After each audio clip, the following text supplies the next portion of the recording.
مساء الخير مزيوناتي، مرحبا بكم في قناة بنيتة وماماها. اليوم غادي نقدم لكم وصفة العدس على طريقة الأمهات ديالنا اللي هي كتجي صحية ولذيذة. غادي نبداو بالمقادير. كناخدو كمية من العدس طبعا حسب أفراد الأسرة.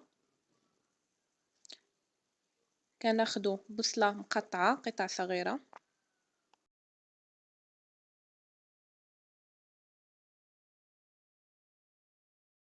كناخدو فص ديال الثوم واحد كبير اولا جوج ديال الفصوصة صغارين.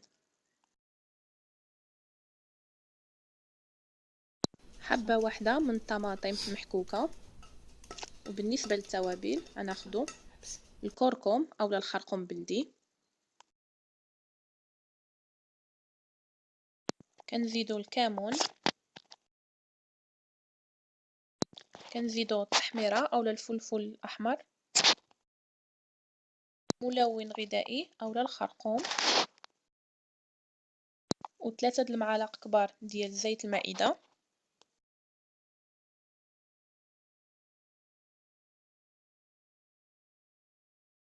وزيت الماء الكافي باش يطيب لنا هاد العدس هذا. وزيت الابزار حيت كنت نسيت ما زدتوش في الاول.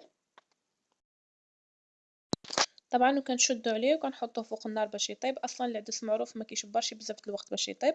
من بعد كنفتحو عليه وكنزيدو معلقه كبيره ديال الطماطم المعلبه والملح حيت ما كنعملوهش في الاول باش يطيب لنا العدس.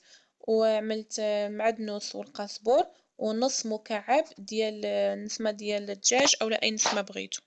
نص مكعب اللي كنزيد كيعطي بنه مزيونه. ومن بعد زيد جوج فلفلات كما قلت لكم من قبل انا ماما كيعجبها الحار داكشي علاش زيدتهم. وكترجعوه يطيب في الاخر. كنتمنى يعجبكم وبالصحه والراحه. وهذه المائده ديالي المتواضعه. شكرا.